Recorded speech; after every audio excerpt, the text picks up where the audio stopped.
Please give a warm welcome applause.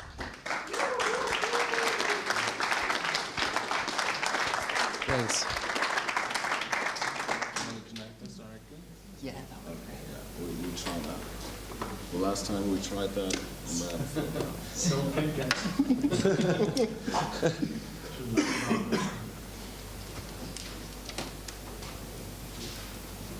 So cool.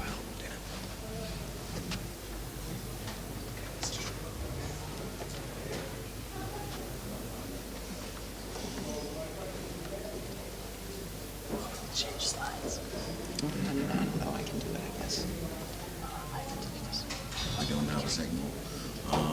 No! It's because of that Apple stuff. Probably. Google Slides? Yep. Okay. What's that? Well, no, it's an issue with that. It's gonna work. That's unfortunate. Can you change the resolution from the retina resolution? Is that the problem? Otherwise, we can just use the link and. I'm ready. Ready?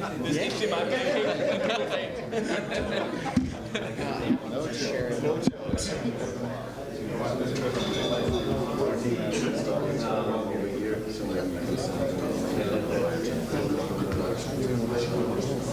Either might be better than being deeply embedded in the presentation. I don't think I have it.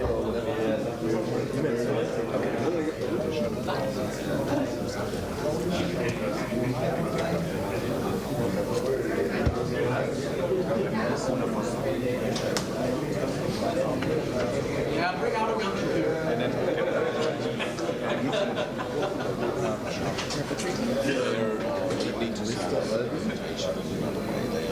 Det der joke med, at der er glemt præsentationen.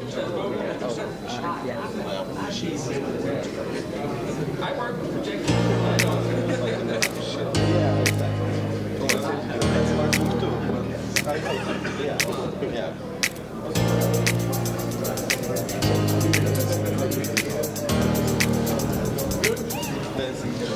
So we are sending money across the globe in 1 cent for less than 1 second, but for less than 1 cent.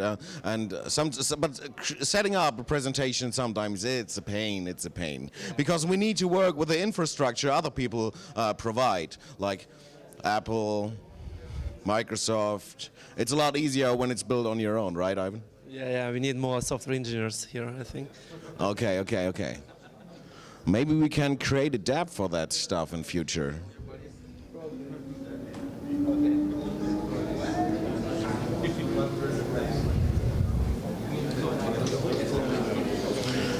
It's the same with video calls all the time. Want to start your Google Hangout? Someone can't join. Skype is broken anyway. People are talking about Zoom. I don't install Zoom. I don't know the company behind it.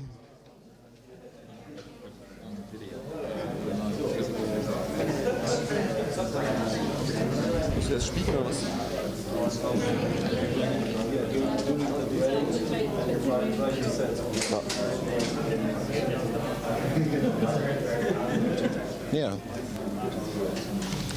All right, guys, we're ready to go, so please give a warm welcome applause again for the developer of Dash Drive and the Davi stuff.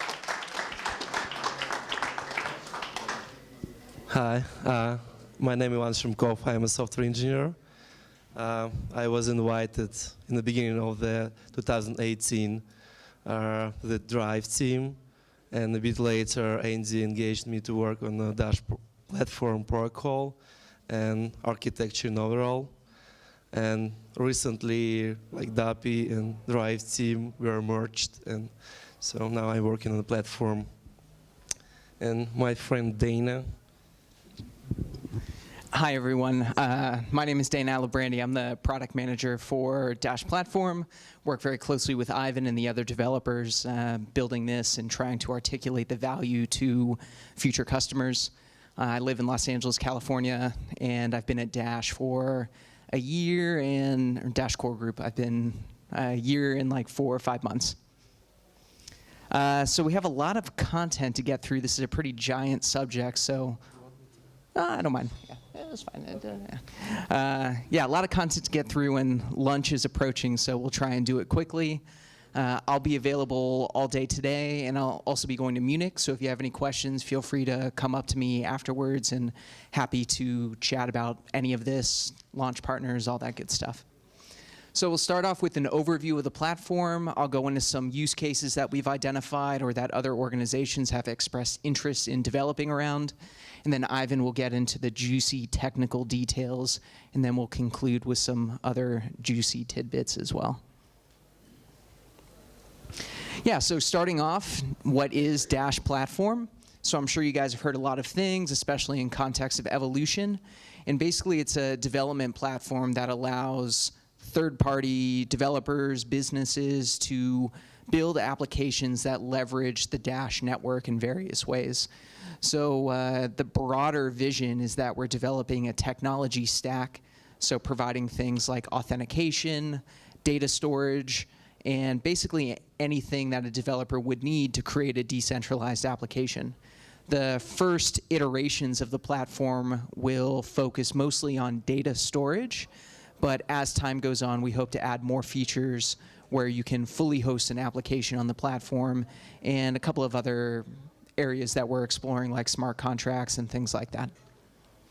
Right now, for our first version, like I said, data storage, and we're also going to be providing some client SDKs in JavaScript, Objective-C, and Java for development on those key platforms.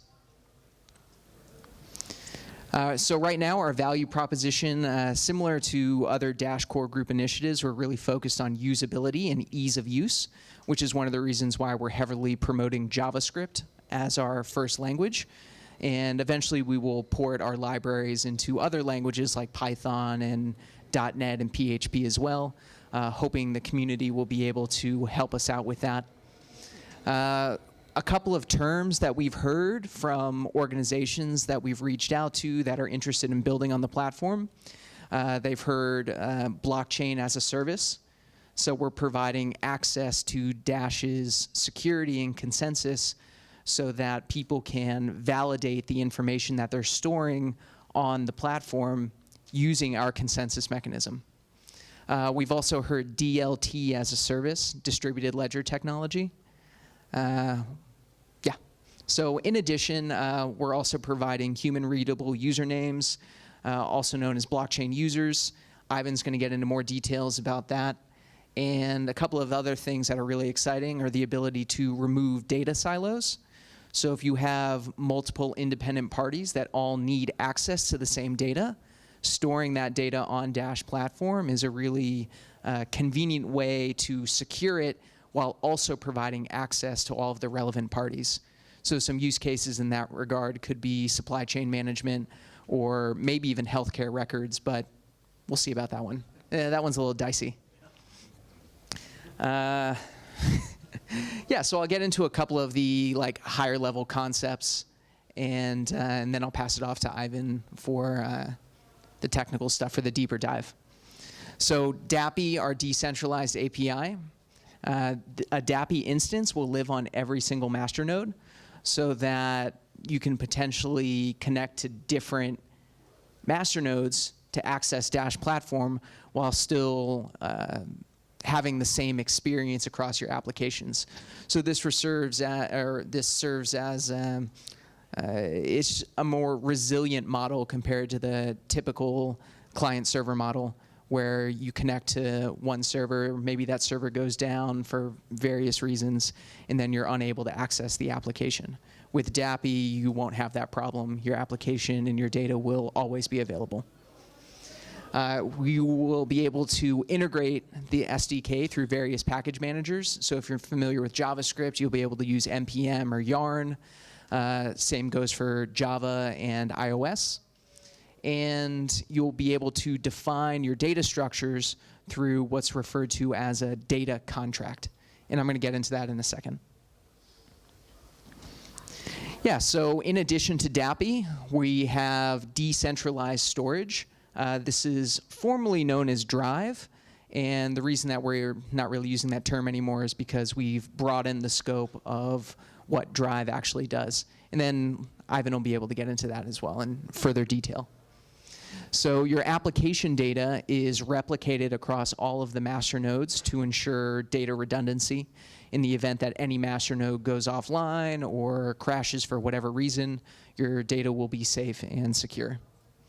You'll be able to access your application data at any point in time, so that provides for very interesting auditability use cases. So if I wanted to see what my application looked yesterday, I could type that in and retrieve that data and have that historical record of changes.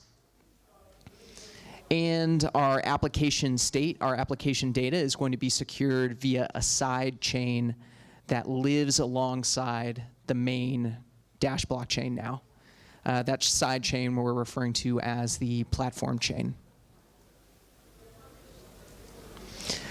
So your data is submitted to Dash Drive in the form of a state transition. Yeah, so I wanted to include a couple of diagrams to illustrate the concept of a state transition if no one is familiar with that concept. So here we have Pikachu, who is a very well-known Pokemon for anyone who's familiar with that game, franchise, whatever you'd want to call it. And Pikachu goes through a state transition to become Raichu via the introduction of a Thunderstone. A more relevant example might be in this application. So this is more similar to what will be going on in a Dash platform application. So here, this is my profile on SoundCloud on the left, and then I make some changes to that profile. I change the profile picture, I change the current song that I'm listening to, and that would be captured through a state transition. Oh, yes, I changed my style as well, apparently. Yeah, so a data contract is probably going to be the first point of interaction between any third-party organization and Dash platform. It is an agreement between the data that you want to share between your application and Dash platform. It's very similar to a database schema. If anyone is familiar with that, it's like a blueprint of what your data will look like and how you want it to be validated by the network.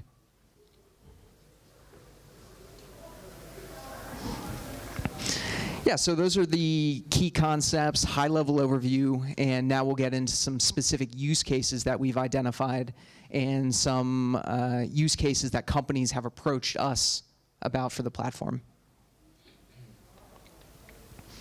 Yeah, so one of the key use cases is just the ability to remove centralized data storage risk. So instead of having this honeypot where hackers might be incentivized to attack like a single point of user data, and there have been many news stories recently about this sort of thing happening, by storing your application data on the platform, you encrypt it, and it's secured by masternode quorum consensus, LLM queues, long-living masternode quorums. You are offloading the security of your data security to the Dash network in effect.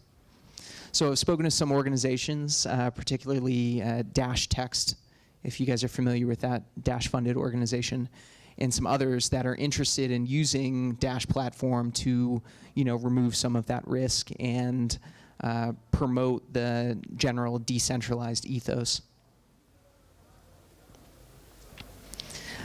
So we'll be providing Dash usernames. You'll be able to have a human-readable username that is associated with an identity. The identity will be stored on the side chain, and the username will be stored in what we're referring to as Dash Platform Name Service. So it's very similar to DNS or ENS, which is Ethereum's name service. So it will resolve an identity into a human-readable username. And one of the use cases that we've noticed some companies being interested in around that is the ability to use a Dash username as your core username within like a multi-currency wallet. So you could map like an Ethereum address to a Dash username, and that wallet would let you transmit whatever sort of funds you want using the underlying Dash username. And a couple of other related use cases that we'll get into are kind of all around supply chain management. So one in particular that I like is known as food provenance. So that's tracking the origin of food along the supply chain. And there are a couple of efficiencies to be gained from that. There's a lot of fraudulently labeled food, such as olive oil. Olive oil frequently gets labeled as extra virgin, which commands a higher price point. And in reality, it's actually not. There's various organizations that are malicious actors depriving us of quality olive oil. But you could be able to identify that more easily through a blockchain. It'd be more easier to spot fraud in the supply chain process. You can also identify the source of contaminated food. So recently in the US, there was, I believe it was E. coli, there was an E. coli outbreak associated with romaine lettuce. Does anybody remember this? Does this sound familiar? No? All right, well, either way, you would be able to identify the specific farm where the contaminated lettuce came from, and then instead of doing like a wider recall, you could just recall from that specific farm and then save, businesses and retailers, restaurants, a lot of money and heartache. And there's also the ability to ensure food quality in unregulated markets. So I guess China, for example, has problems with bad pork. So you would be able to trace that food quality. And this is something that Walmart is doing currently with their pork suppliers in China. Plastic eggs. Yes, and also I guess China is making plastic eggs and selling them to various countries. So you can avoid that issue as well. It'd be quite a surprise.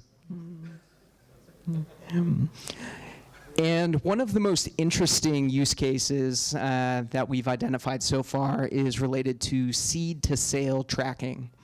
So this is also a supply chain management use case, but it's specifically related to the marijuana industry.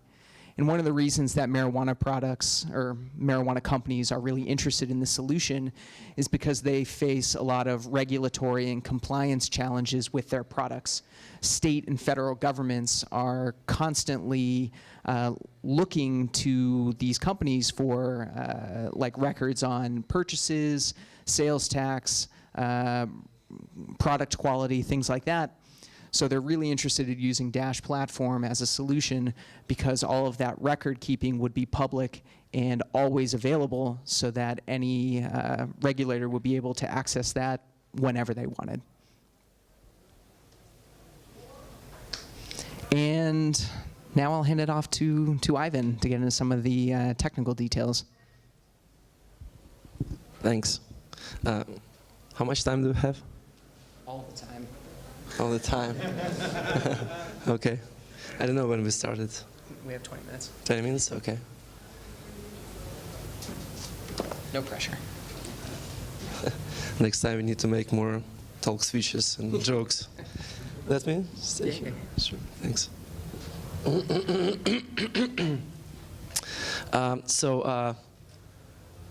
Don't want to be so boring.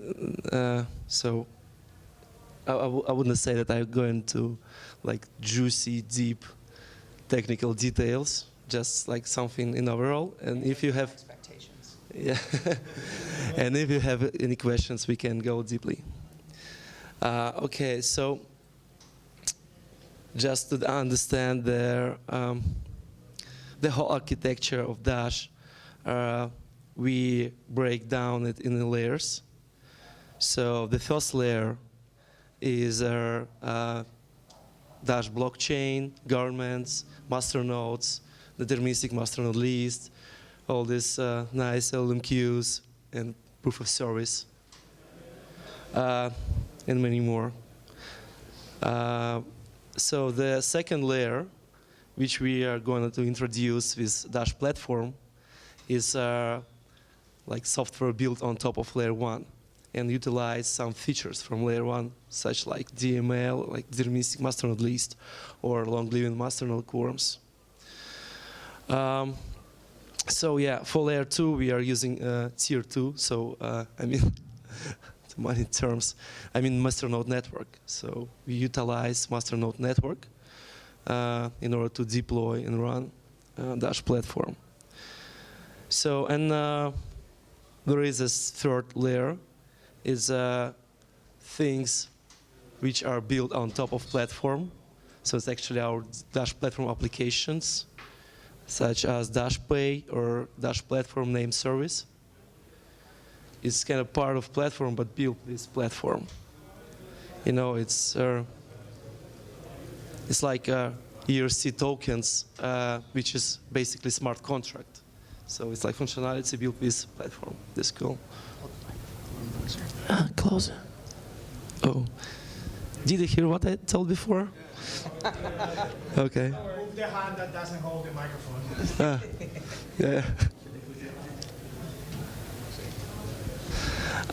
Okay.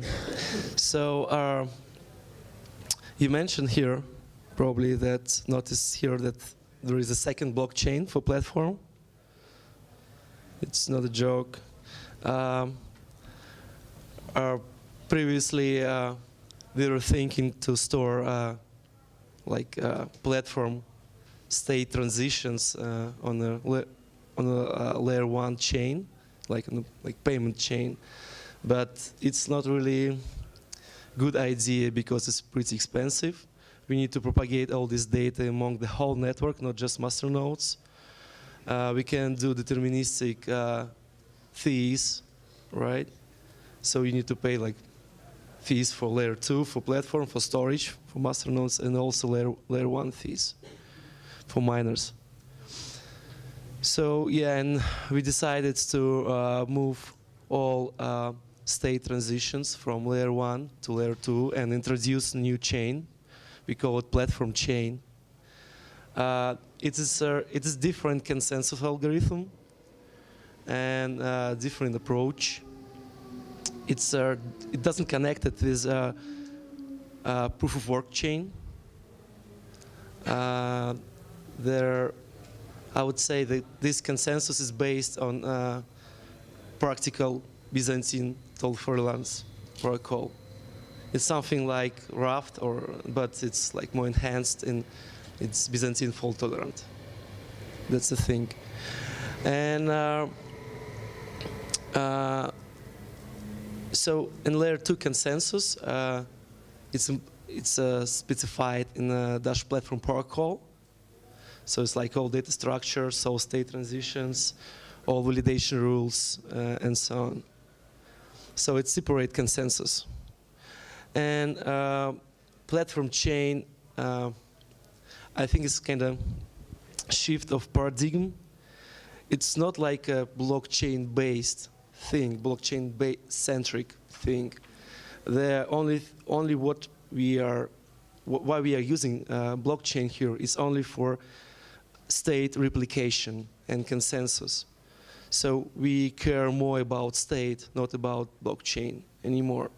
So, and it allows us, for example, to prune blockchain after some amount of blocks. So it's kind of replicated state machine, which updates state on all master nodes in consistent way. Okay, so I already mentioned deterministic fees. So now we don't have any, like, we are not communicating with layer 1. We don't need to pay fees for miners. So now it's just layer 2 completely fees, which are based on data size and like complexity of operations, what we need to do in order to process state transition. We will talk about it later. Yeah, so yeah, I already mentioned Dash platform protocol. Basically, its specification describes all data structures like transactions and logs and so on, and also how we serialize it, how we verify it, validate, and so on. And it's not just specification, it also has implementations, which is kind of pluggable, and we're going to provide implementations for different languages. So like for JavaScript, Objective-C, and so on, so on. So you don't need to implement always the protocol and upgrade, change your implementation is pretty difficult. So this protocol will be delivered like a library. So just what you need to do is just update the library and your components or your application, or for example, you will decide to make own implementation of any Dash platform components. So you just need to update one thing, that's it. So the main entities in the protocol is data contracts, documents, and state transitions. Then already, How long will you go on? I don't know. Like 15 more minutes. Okay, so Dana already explained what this data contract is, and so basically, yeah, it's like a data model of your application. So you can define, okay, I have a block, so I have posts, comments, and users. So we basically define the structure of these objects because yeah, and any like validation rules. For example, I need a title in the post. Title is supposed to be 255 characters long, and so on. Like, we are using JSON schema as our definition language, so it's provide pretty flexible way to define things and even conditions. Like, if this field is not present, I need another one. So you can define pretty complex validation rules and structures there. So that's cool. And also we provide some primitives on top of it, such as indices and unique indices. So you can specify which fields in your document, in your post, must be searchable. I mean, like, you can make filter on these documents. And you define this as an index. Actually, it's like pretty common term from the database world, right? What else? Yeah, in the future, we're going to provide more such like primitives like ACL, like access control list, like when you can allow someone to create or update or delete some type of documents with some conditions, and yeah, and relations and so on. So that's like our plan for the future. The next thing is documents. It's basically like JSON document. This is a piece of data what you described in the contract, and send to the DAPI, you know, in order to store it, and then you can fetch it, like filter by fields. It's like usual document-oriented database, like MongoDB or something. Yeah, and state transitions. It's actually transactions. Dana already presented the beautiful picture is Pokemon. It's like, yeah, it's basically you have a state 0. You want to update your application state, and you want to create like several documents. Okay, so you create documents, put them in the state transitions, which describe how you want to change one data into another, like into another state. So and send the state transitions to the DAPI. I mean, you have SDK, how it works internally. For you to just will be like put documents, you know, like get documents, something like that. Yeah, so protocol described like state transitions for documents, contracts, created system, and so on. Dash identities. It's what we call, formerly known like blockchain users. I think you know this, like usernames. Yeah, we rework it a bit and make it more unified. We decoupled names from identities. So previously it was like basically public key and name, right? So now identity is just public key, and some are like ID associated with it. And it allows us to create kind of unique identities for any entities and platform, like applications, users, and also third-party entities for the the developers. I don't know, probably in your system you have some entities, you need unique IDs for that. You want to sign some data, verify that this data is signed by this user. You can use identities as a building block for that. Yeah, and it's actually its foundation for decentralized identities. I know, did you familiar with this standard? It's like W3C standard, and there is Decentralized Identity Foundation. So basically, it's the idea to introduce a standard among all networks, and with this standard, you'll be able to authorize, retrieve some data, interchange it between different networks, like Bitcoin, Dash, and so on. So yeah, and we are heading in this direction as well. Also, identities allow us to create indentation. It's like when it's period kind of 50 years, or right? How many we calculated? Yeah, and so it's kind of forever. You store your data on the chain forever. And later on, we are doing to introduce time-based fees. So, for example, you don't need to store this data forever. You want to store it just for months, so you can pay less, much less for that. Yeah, DAPI, you already talked about that. I can skip it, I think, right? So it's basically a decentralized HTTP API, and you can access layer 1 and layer 2 data through this API. I mean, the main idea that you don't need to have deal with peer-to-peer messages, all this stuff, and like as mid-level developer, not crypto developer, you can just interact with API, which is like basic thing, right? Yeah, we have a proof of service for layer 2 for the platform. As I mentioned, it's a proof of service consensus algorithm. So we monitor Byzantine behavior, masternode behavior, and we have some scoring system for not participating, or like for Byzantine behavior, double signing or something like that. We just increase the scores, and then the scores reach the threshold, the limit. We ban these masternodes, like in a layer 1 proof of service. Yeah, Dana mentioned already, like platform name service. It's kind of decentralized DNS. So basically, you can it's domain compliant.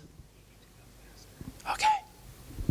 It's domain compliant. So it's not just like blockchain users' names. You can create subdomain hierarchy there, and create domain for your applications, for your users, for subpages of your applications. And actually, you not just can resolve Dash identity, you can resolve everything, like IP address, mail, any information. So it's like decentralized resolver. And we provide a client library for this. Like you can register domain, resolve it, and so on. Okay. Oh. Okay, let me briefly explain the flow, how it works.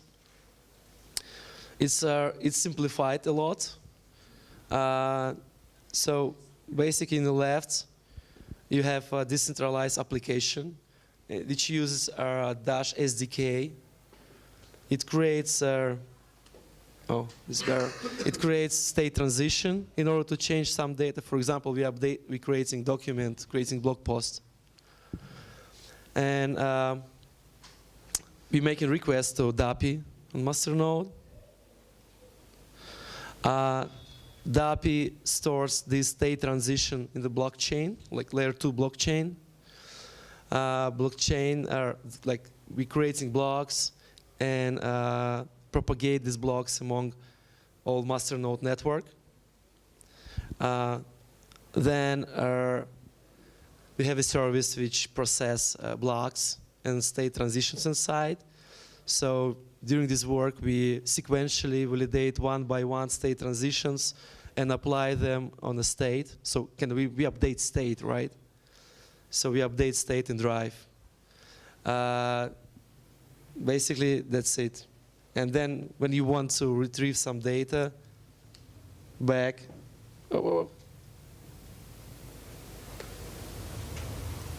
yeah, you make request to DAPI, and then DAPI goes directly to the Drive in order to fetch its data.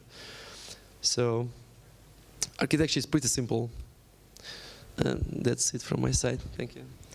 Thank you. Sorry.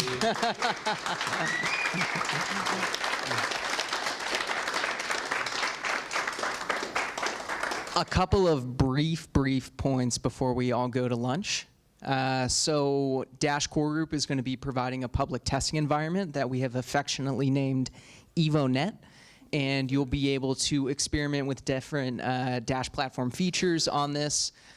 We will be adding more features to this testing environment as we finish developing them. So it's going to be very iterative and experimental. There will be more news on this probably at the next quarterly call. Stay tuned.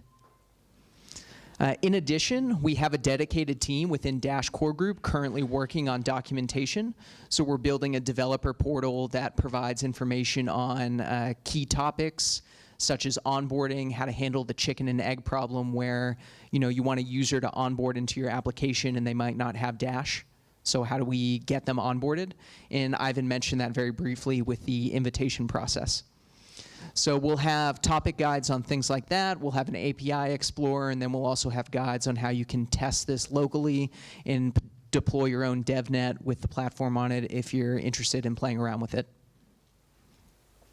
And we also have an open invitation to anyone that is interested in being a launch partner. So we've been communicating with different third-party organizations, some of which are interested in being ecosystem collaborators. So those are people building tools to assist in deployment, people that are interested in building new client libraries, things like that. And we also have companies that are trying to transition some of their use cases and some of their business needs onto the platform. So my virtual office is always open. If you want to email me, if you have questions, please do so. I'll also be hanging around outside after lunch if you have any specific questions, and happy to get into any of these details. And that's it. I'm not sure if we have time for questions. What do you say? Yes. 3 questions. Fantastic. Yes. I'm interested in how now we're going to have 2 different blockchains, like a payment blockchain and a platform blockchain. And how are they different and how do they relate to each other? Is the protocol blockchain necessarily 2 megabyte blocks? Does it done on it get hashed back to the main blockchain for verification or anything? Yeah, so the question... Side chains in general, so maybe... Yeah, no, totally. Let's get into it. So the question is how does the platform chain relate to the main core chain or the payments chain, as we've called it? And my good friend Ivan will get into the details on that. Thanks. So yeah, it's completely separate blockchains. It's different consensus algorithm. On the layer 1, we're using proof of work, right? Plus chain locks. It's already something hybrid. And on layer 2, it's a PBFT-based consensus algorithm. PBFT is like practical Byzantine full tolerance. So main difference is that it's not probabilistic chain, because like proof of work is probabilistic chain. It might be reworks. But when we are talking about layer 2 chain, it's guarantee fast and absolute finality. So it mine blocks like every 5 seconds. And after when block is committed, it's like final. You can't change it. There are no reworks, because we have like different requirements, right? For both chains. For layer 2, we utilize masternode network, which is much less, right? And we can do like more interesting things like instant finality and so on. Yeah, these chains are not connected. But in the future, we will introduce some like inter-blockchain communication protocol. In case if we need it, for example, for credit system, we need like to burn Dash and mint credits and then back. So in this case, we need some communication with proofs. In the back? This is a kind of a question about the division of the architecture. So what I love about Dash currently is that it's like arguably the most elegant solution out there. Everything makes sense, everything's coherent.